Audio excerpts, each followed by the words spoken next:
अस्सलाम वालेकुम सही मैं मोहम्मद इमरान ते तुसां दे पे मेरा यूट्यूब चैनल सराकी बाय।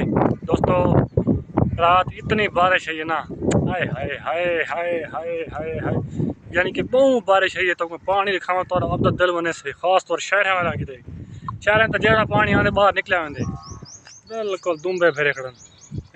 ये सारा पानी इस साइड दिखाए, ये देखो सारा पानी खड़ दिया, फुल सारा पानी खड़ दिया।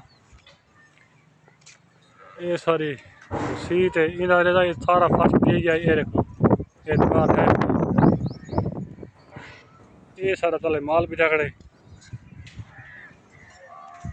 ये असें गई को घा पे से तो सुखे तो किलो खीर गिंदे मोल दा शहर वाले तक नहीं पता ना घा कहीं पटी ने कई वेले माल दिखा देखो ना। सब तो मुश्किल काम यह है जरा अस देहाती लोग करे ने, सारे देहात का माहौल बिल्कुल खुला पानी वाल जल आंदे वाल बारिश दई में तक मैं क्या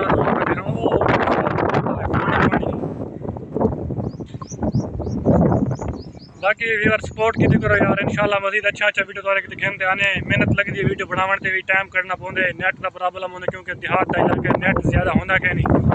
तुम्हारी सपोर्ट नाल ही सारा कुछ मुमकिन है। सपोर्ट की वाट कटियो तो फिलहाल भी देख ज़्यादा बारिश मतलब उसे बदल लिखे ना। ये देखो हाल ही बारिश बनी खड़ी तकरीबन अंधार की स्पीड है। ये देखो बिल्कुल अंधार का माहौल बना खड़ी। ये गई साजा तो नजर आने पे संदू ये इन्होंने दू फल हैं, ये गई तो सिंधु फल हैं। ये बारिश है और तले ब्याह माल बचा बैठे, यानी कि हम सारा